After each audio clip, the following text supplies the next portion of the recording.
nation, under God, indivisible, with liberty and justice for all.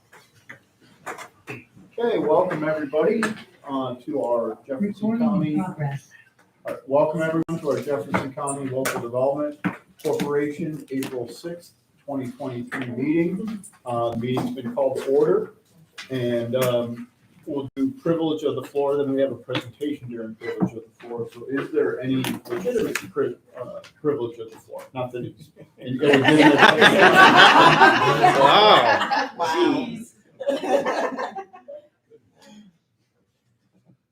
Nope. Okay. So, yeah. So let's. I believe you want to introduce the presentation. Yeah. So Pam Thomas is here from the.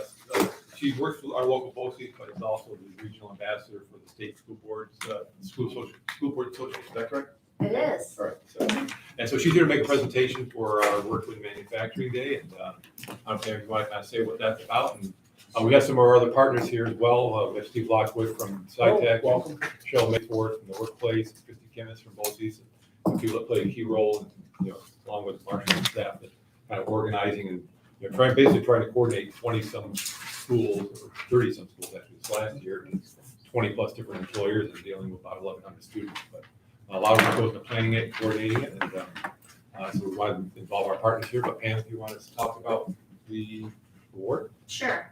Now, this is my first actual presentation. I'm new to the committee, so I am on the New York State School Boards Association Awards Committee. I serve as president of the South Jefferson Board of Education.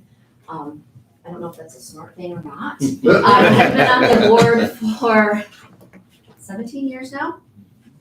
So I decided to step up a little bit and go to the state level. So I'm going to, pardon me for reading a little bit, but I just new for me. So on behalf of NYSBA, New York State School Boards Association, President Peggy Zigby and our director, Bob Schneider, thank you very much. Thank you for what you all do.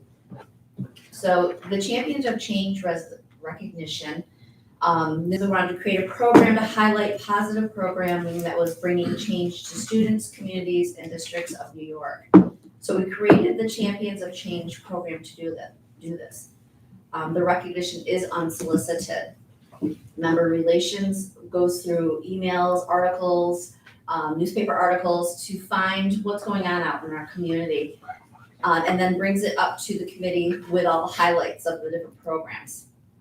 So the committee gets together regularly and combs through all of the articles that have been going on throughout the state with activities such as what Manufacturing Day is. And then we go through that and look for the things the criteria that we're looking for that meet what we are doing. So once we've decided that this particular activity does meet the criteria, they get in touch with the organization and present them a banner of gratitude. So for me, now I can actually add a little bit. For me, working at BOCES, I'm the work-based learning coordinator there. So what I do is have that connection between school and business, and our great partners with JCIDA, Jefferson Development, the workplace, our local businesses. We can't do that without you. We're preparing the next generation, hopefully, of folks that will help us to retire. I often say my job is to make taxpayers, because I would like to retire someday. But this event really has been a great opportunity for our local students to see what goes on locally and the activities that we have for manufacturing and the job opportunities. And the article that actually kind of sparked all of this was an article, I believe, in the Times. And one of our former graduates from Sackett's Harbor went to Manufacturing Day as a student, young student, ended up attending Bowen Tech in our welding program, and went back to the company that he toured back in middle school, probably 8th, 9th grade, somewhere in there, and went back to that company and is working there now and successful, and actually really said Manufacturing Day is what sparked his interest. So it does work, and sometimes we don't hear the feedback, we don't hear the bad things, so the good things are that it does work. And the only way that happens is through the efforts. Christy is crazy. She sits right outside of my office, so I know exactly what she's doing for work and organizing all that, and on the phone with Cheryl's office. It's not Cheryl. It is a logistics challenge, but they make it work and it's successful every year. And our school counselors comment at how much they appreciate it and the opportunity to show what's available to the students. So with that, I'm not sure who's actually going to get this banner. Should we maybe line up the partners for a photo? So this, it's been sitting in my car because I knew that I would forget to bring it. I'm a creature of habit, it's not there. So this is the banner that NISBA will give to you. You need to be able to hang it proudly that you actually were, we really are doing some cool things. And thank you for your support for education and our future. I think David Marshall, Chairman, that's enough. Yeah. Here, you're part of this. You get to hold it. Wait, I want to hold it.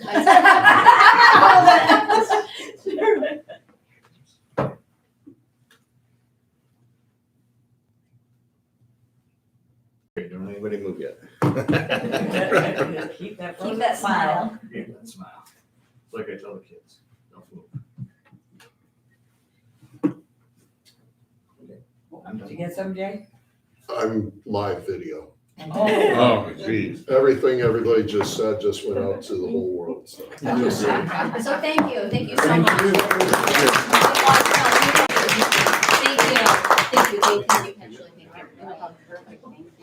Dave's daughter and my daughter have been friends forever. Since grade school, so yeah, so it feels like it's family. That's awesome. There it goes. Looks like a husky. Here, I don't know, it's up to you. When I wear like clothes. Probably. Hi, Cheryl. Nice to see you. For you. Thank you. Thanks for I having me. usually see Cheryl at Price Chop. We'll just keep That getting looked new good in ones, we'll do it Joy's every year office. so you can get several and we'll put them in different places. Like the championship. Yes. That's right. Thank you, Annette. 22, 23, 24. I made it in the nick of time. I didn't take into account school zones. Oh, sorry. Construction Christie, on thanks public for all your square. Well, very good. I guess that demonstrates our commitment to the community. Yeah, that was Mel Craft reading this week. I was at that tour and he said, why? Oh, fantastic. Just going away. All right, so getting back to the agenda, on page 3 are minutes. They've been received and reviewed, and if there's a motion to accept as presented. So moved. Dave? Second. Christine, second. Any comments or edits? All in favor, aye? Aye. Motion carries. Page 7, our treasurer's report. Paul? Not much of note, other than everything looks moving along as expected. We have some pass-through grant income that you'll notice. We did pay our FDRLO dues. That was one of the new expenditures this month. And, the balance sheet is it's up about 110,000 from the previous month. We have a couple of receivables that are 30 days in arrears, but that's just a timing issue. They've been current every other month. And that is pretty much it, unless there's questions. All right, do we have a motion to accept the treasurer's report, please? No motion. Greg, I'll give Greg first in 10 seconds. He's in person today, we'll give him a lot. There you go. Okay, any other questions or discussion about the treasurer's report? Okay, all in favor, aye. Aye. Any opposed? Motion carries. The committee reports, I think we'll start with Jay, please, where are you? There you are. Good morning, everybody. So it's been a pretty busy past month or so. A lot of different things going on. Last week was it last week, I think? We had our agricultural conference. Really appreciate the folks here in the office that helped put that together, all of the pieces to it. The reports I've been getting back from that have been fantastic. We had Cheryl Mayforth talking about what's happened to the workforce here on a local basis and what we're doing to grow that workforce. Then we had Martha Layburn, who is a VP from HP Hood out of Massachusetts. She was here talking about HP Hood, the things that they're doing to enhance their workforce, to sustain and grow their workforce, with the idea that others might pick up pieces from her presentation. And then David Freund, who is with the Manufacturers Association of Central New York, sort of wrapped everything up with a really great presentation about employee engagement and working to make sure that your employees are finding their workplace to be more than just a job. So those three presentations together all went really well. In fact, I've had a number of people ask me to bring David Freund back up and do a more in-depth program with him. So we'll be working on that here in the next few months to make that happen. Yesterday, we hosted a discussion with Congresswoman Claudia Tenney. She's been doing Farm Bill listening sessions around her district. And we talked to her office, and instead of doing the formal hearing, we had more of a facilitated discussion, which based on my experience of attending one of the Farm Bill sessions, our event was much better. But it did go really well. We had, I think, 25 farmers.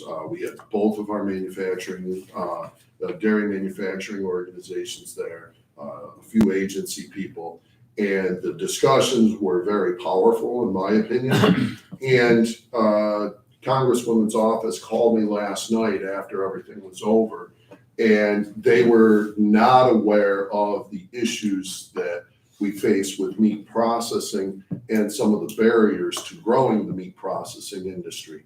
So they're immediately going to begin working on trying to find ways to fix the problems, some of the regulatory problems and staffing problems that are occurring within USDA that are a big barrier to growth in that industry. So that, to me, was a huge outcome, and they asked if they could come on the podcast next week. So that's always good too. So we'll take that. Dairy Parade is, we've set the date, Friday, June 2nd. The theme, first group to hear this, the theme will be Red, White, and Moo this year. Very patriotic theme. One of the things, and I don't know how popular or unpopular it will be, for the past, ever since I took over managing the parade, I've always had an equestrian color guard. I'm not going to do it anymore. The past 3 years, there's been issues, and last year they were to the point where I almost pulled them out of the beginning of the parade because the horses just were not in a good place. So I'm not going to have an equestrian color guard this next year. We'll get a scout group or somebody to lead the parade for safety reasons. Might have heard about a farm lawsuit. I can't comment too much about it other than to say I'm in communications with the statewide crisis management team that helps address these issues when they arise.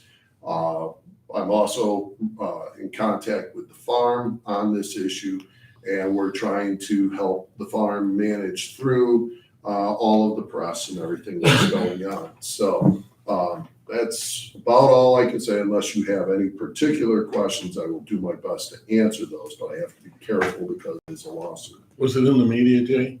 Yes, it's been. I missed it. Could you send me a link to the media so I don't have to ask any questions? Yeah, the only thing I'd ask is don't repost. I don't think you would, but the one big thing that I do is try to get our other farms not to repost, because then they're promoting the story. Just one, is it a large farm? Yes, Okay. yes. I hadn't heard anything about it. It's the only reason. The background I can say Okay. publicly is that the Center for Food Safety is a nationwide organization, and their purpose seems to be to fight against large-scale commercial agriculture. And one of their attorneys, family member or somebody bought an island on the St. Lawrence River. You don't need to say more. So that's why this is popping up. So it's going to be a headache. And it's something we expect to see more of as, these types of groups grow and move around the country looking for targets. So, we're also, and thanks Paul for all your help on this, the towns that are going through revaluation, I guess is the proper term, are dealing with increased assessments. Ag value assessments come into play. Unfortunately, people don't understand those correctly, especially the non-ag landowners. This was a big topic of discussion at last night's Farm Bureau meeting. So I've been involved in trying to help farms and landowners understand ag value assessments. Paul's been involved. So it's an ongoing issue. People's assessments are going up significantly, and they're trying to figure out how to deal with it. It's a real problem. So we're working on that. Food resiliency grants, we still have a few of our recipients from last year that haven't started their projects, so I'm working on getting them to start. A lot of them have wrapped up the projects they had from last year, and we're waiting for the funds to come in for the next round. I'm getting phone calls from people that have heard bits and pieces that there might be a next round, and they're very excited to potentially apply. So we're looking forward to that. Our dairy manufacturing initiative, where we've been trying to attract in, dairy processing companies. The one company in particular that we have targeted, and it's very public now, it's Fairlife. We continue to try and attract them. It's been a very difficult task. Pennsylvania is aggressively reaching out to that company to get them to locate in Pennsylvania. We thought they were looking at central and northern New York. I'm not sure that is true anymore. They are looking at western New York. I am doing everything I can to encourage that to come back to northern New York, but it's not easy. There's a lot of barriers within our own state to bringing those types of projects north of Syracuse. Is that fluid milk? Fluid milk, yeah. We would love a fluid milk plant. So Western New York, wasn't there with John's out there, aren't they pretty much eating up the available milk? Well, yes and no. Yes, that's going to be a massive Great Lakes cheese plant, and it will eat up a lot of the milk supply out there. But this year we're expecting to see a surplus of milk on the market. Prices are dropping as we speak. So we could use another dairy plant here in northern New York. It would be very valuable to the industry to have another plant here. One of the things we commonly hear, one of the reasons why we don't get as much support for putting a dairy processing plant up here is they'll have to ship milk. No matter where it goes in New York State, there's going to be milk that gets shipped to it. And it's easier for them to ship milk in from Ohio and Pennsylvania to a plant in Western New York than it is necessarily for them to bring milk up to here. So that's the frustration of that. Ag Council, and I apologize, just a lot of little details today. Ag Council changes. We had the vegetable growers position has been vacant. Danny Baker from Cross Island Farms has expressed interest in serving in that position.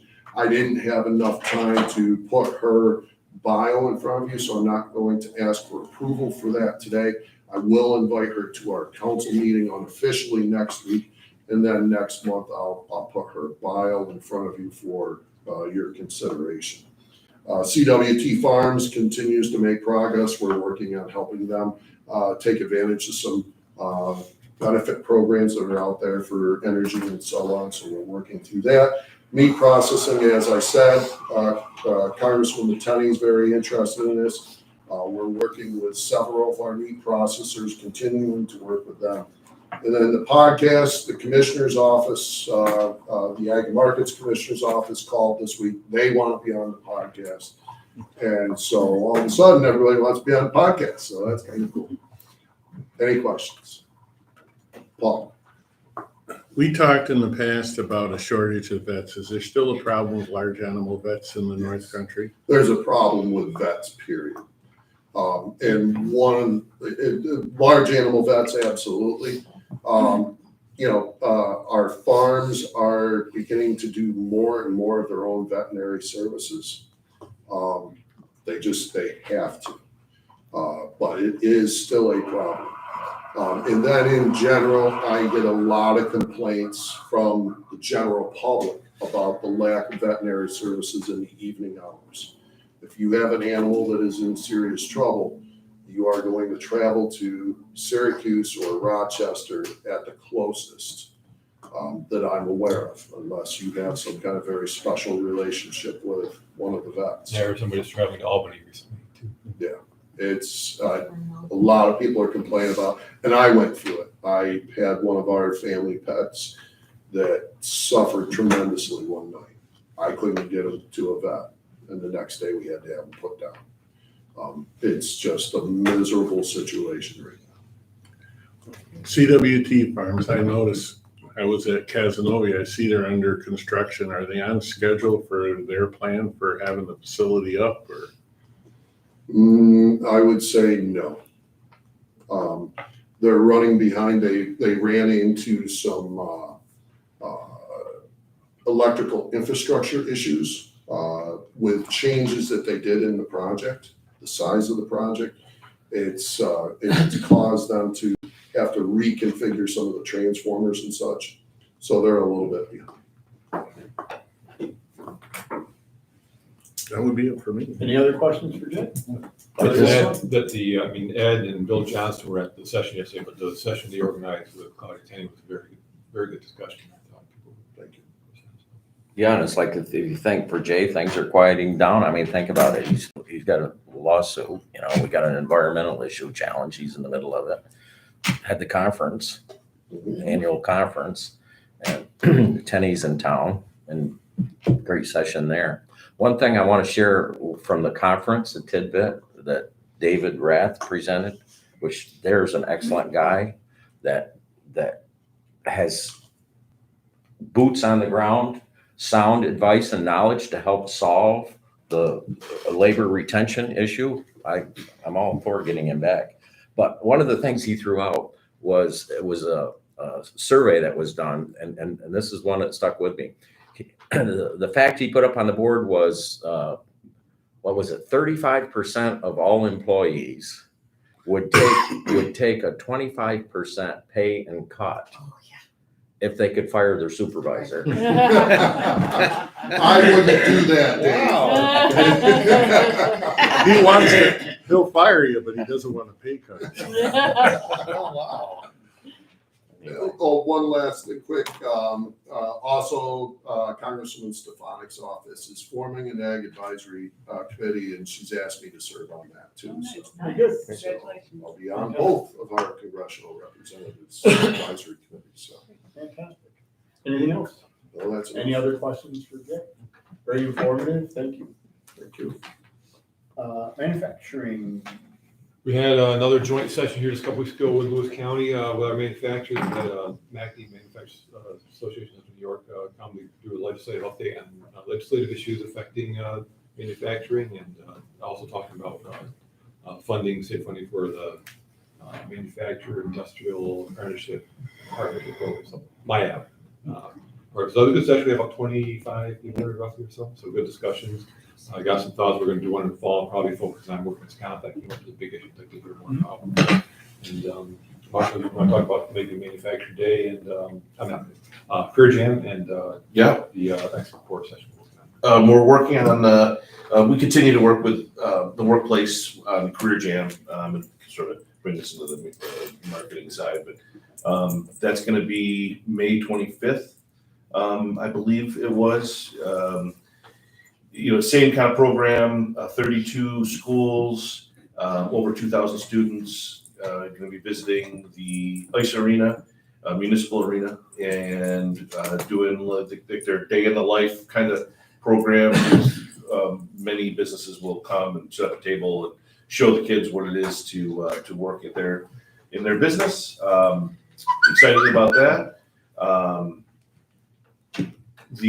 We're going to be hosting, along with the U.S. Commerce Service, and hopefully going to have a local business, Bay Brokerage, possibly a part of it. A import-export 101 program. We had one a couple of years ago. It was well attended. It was a good program. So we're working through that. The date, we had a date, and then a couple of the attendees asked if we could change the date. So we're going to work to change the date. It's going to be in mid-May, hopefully at possibly JCC, but I will get some more information on that as it's ready. Real quickly, want to thank the work that Robin's been doing for the newsletter. We continue to get really good click-through rates on that, and she's doing an outstanding job on that. And also want to thank, as I do every month, Joy for her awesome amount of work on the grant program, administrating that, and that is going very well. If we did want to talk about the one grant request that we got, if now would be an appropriate time for that. Yeah, I was gonna do it right after the ARPA funds report. Okay. You're talking about the sale? I was going to talk about the sale, Ontario. Yep. Yeah, I was just gonna put that right Okay. after the ARPA funds. I just have one comment or one, I was in a meeting with a couple of our major manufacturers here, and they had high praise for this organization, particularly our staff, and they really pointed out Robin and how much that she's been helping them and everything too. So I just wanted to bring that out. Thank you guys for the work you guys do. Thank you. Yeah, we have a couple grant applications in the way that we're helping this project. So. So a quick question, coming back to newsletter versus, you mentioned the hits. What's an average number of hits that you get on the website on a 30-day period? How does that stack On the up? website, well, we get more hits than we do we average like about 500 new users a month on the website, which is okay. We're never, our website is never going to be, a commercial entity with lots of hits. I mean, you kind of be looking for us. Well, that amazes me at 500. Yeah, I was actually, I just looked at it the other day. And so, that's about the number of hits that we get. Now, our newsletter doesn't go out to that many people. No. So we don't. 300? No. Yeah. Oh, no, almost 500. The first time was 3, this time, because I'm also working at cleaning up our database. And it went through, this time went almost 500 people. And I mean, we get over half. Over half open rates. Open. And with a newsletter, if you get 12 to 15% open rates, you're doing good. But each one, we're over 50%. And the click-throughs are even more, not 50%, but we have click-throughs. So I mean, people are not only opening, but they're reading the articles and going deeper down. Thank you. I'm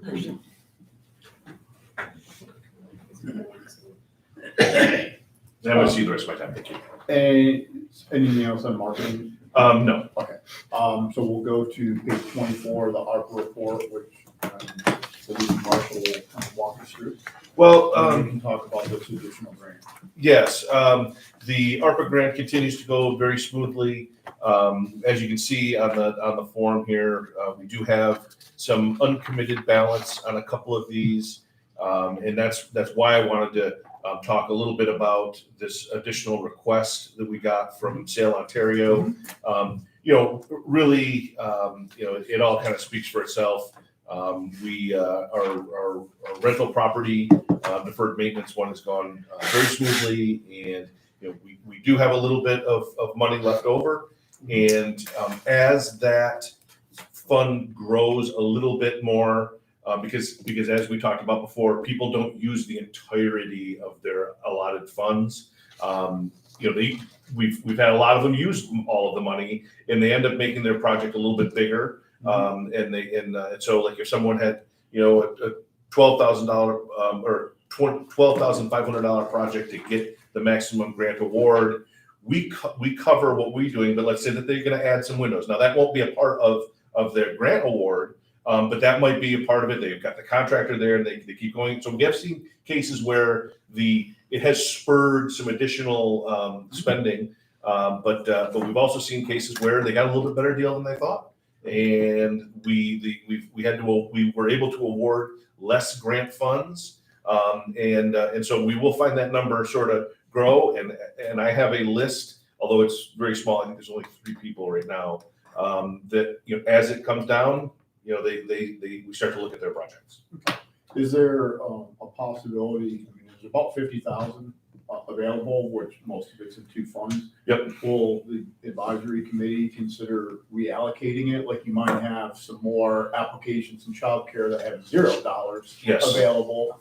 Potentially, we are there are 2 projects that are putting their pieces together on the incumbent worker training, so that uncommitted balance is going to be less than. Okay. Than But you are looking at the bottom line of all available funds, and if you had a very solid application in childcare, Absolutely. you're not gonna say, oh, we got $0.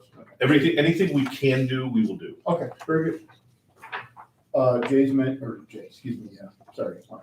Marshall's mentioned a couple times, we do have a late edition, page 36. And if you want to walk us through sales. So Sale Ontario, they actually put in a project earlier. We decided not to award some of their items because we didn't think it was necessarily appropriate. Their autopilot was something that the committee did want to award a grant for. He goes back, he does the project, he buys the equipment, the installation becomes a lot more money than he had anticipated it to be, and I don't know, as far as the reasons for that, boats just tend to be more expensive than you think they're going to, as it means boat is short for, what is it? Just Hole in the water, you pour money in. Yeah. Just Bring on another 1,000. So in this case, it's 2,000. So this is not something that is, probably out of the norm. So it ended up being about 2,000. So he called me and said, hey, is there something we can do? I said, please put in another application, an amended application, showing the additional cost, and I will bring it to the board. Committee said, fine, it's a part of their original project. The money's there. So it's my recommendation that we fund his request. I just have one question. So I don't have a problem with approving this, but when they submitted it, are we requiring them to submit from the vendor? Yes, we do a really good job, and Joy is right on top of this. The receipts all have to be really spelled out. We show receipts with 0 balance so that we know that they've been paid, if that's your question. No, that's not right. When they Okay, submit sorry. the application, do they have estimates from the people doing the work? Like, if I read your thing correctly, he went from one vendor over to Navy Point to have the work done, and that's where it became more expensive. Yep. So in the original, did he have an estimate from a company that was going to do the work? But I can't remember the specifics on that one. I'm not asking, but do we require them to give a Yes. complete estimate package on what the project is? We ask for that. Some are a lot more detailed than others. I guess that's kind of how I could answer that. We don't get 3 quotes or anything. I mean, we've asked them to, since we required so much documentation on the back end. If someone approximates the installation costs in this case as more, it says, okay, well, I think it's going to cost $1,500 for an installation. We go with that. As long as they're using a vendor, a third party, which is something that we'll cover. and it's all documented and it's a part of the original project. We're looking at the productivity aspect of it and how it's going to help their business. The installation costs and having documentation on all that. Since we follow it so closely on the receipts and make sure that it's real and those installation costs are real, we ask them to approximate it. Some are a lot more detailed than others. But you know, I can't, I don't remember the particulars on this one. If you got the quote was from, say, RJ Marine for the installation and then moved over to Navy Point because they were preferred installer or what have you. We don't ask, you know, we don't get into the weeds on the installation costs. Or, I mean, when on the equipment, we want, you know, something specific, you know, but the installation, you know, it kind of is what it is. So in general, because they sell over 20%, it's in their interest to try to get the best price anyway. Yeah. The bigger the project, more Yeah, I understand that, but the more their share. I'm thinking more of the number of people that come in after it's done and something came up with more, will we get inundated? Well, can I get another $1,500 because my contractor took a little longer than? We might, this is the first time it's happened. And we've, you know, so it's possible. I guess since I was a little bit more inclined in this particular case because it was a project that we thought was a good project. We approved it. And, you know, it was for a smaller amount of money. We approved originally like $3,200. And so, you know, I guess I wouldn't be surprised if that doesn't come, if people don't ask, and we'll take it on an individual basis. Okay. Any other questions? Page 36 and 37, that was the amendment to our board packet, I think you sent yesterday. Page 37 summarizes it. Dale Ontario LLC, summary of project is purchase and installation of an autopilot. The original amount approved, as Marshall just specified, was $3,250. The additional funding request is $2,750 for a total funding of $6,000, which is still well below all of the various thresholds that this program indicates for their total cost. So page 37, I'd like to receive a motion to accept the additional funding request of $2,750 to Sale Ontario LLC. Yes. Paul first. Second. Christine second. Any other discussion or questions? Okay, all in favor, aye? Aye. Any opposed? The motion carries. I'm a little curious for that technology. Does that allow the fishing boat It's a sail. This to is stay in a it's a sailboat. stationary place? No, it's a sailboat. But fishing boats can do that as well. Yeah, this will It's sail. sort of like throttles there. You say your son has it? So they can fish off nobody My needs to son get that. has one that has electric motor on the front tied to GPS, and you hit it and it'll keep you within X number of feet of that Oh, yeah. location. And there's not a fish in the lake that's worth what that costs.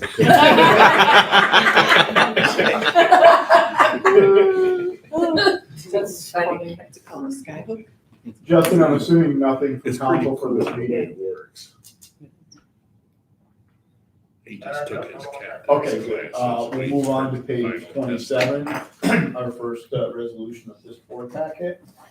Page 27 is authorizing resolution, video conferencing policy, resolution number 04.06.2023.01. Resolution of the Jefferson County Local Development Corporation, the corporation adopting a video conferencing policy to allow the use of video conferencing for public meetings under extraordinary circumstances pursuant to section 103A of the New York State Public Officers Law. There's a bunch of whereas clauses that give the various background of all the laws. On page 28, the corporation staff in consultation with the corporation general counsel have prepared a draft policy in compliance with section 103A of the public law entitled Public Meeting Video Conferencing Policy. And then there's an exhibit A attached, which does give us the changes to our policy. That would be on page 32 and 33. Yeah. And if you print the color, 34 is the one that's actually in color that shows the changes to the bylaw as well. So with the resolution read, may I have a motion to accept the resolution? So moved. Greg. As the guy who uses Zoom more than. There you go. Ah. I enjoy this. A second, please. Second, Okay, Ed, who said Dave- second? Dave got it. did, Sorry. Dave, Ed, Looks like you said it. Ed, Ed or sorry. Dave, Okay, we have first, second, Anyone. Any questions?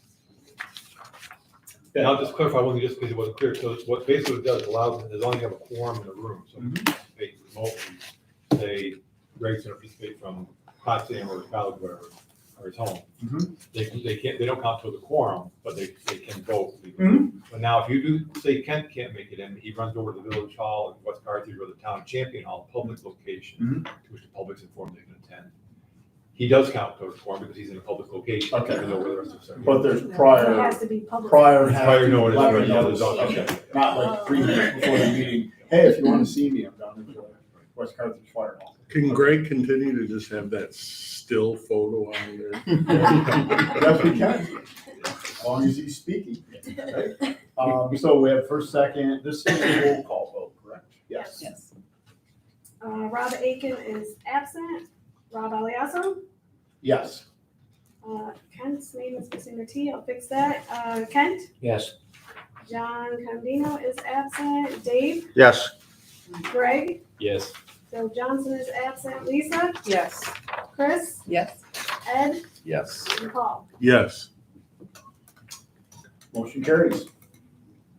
Resolution carries, excuse me.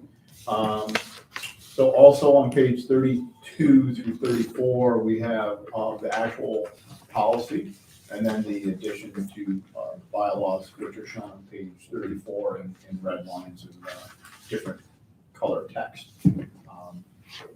Essentially, what we've done by the sort of summarize the policy, or rather the policy verbatim.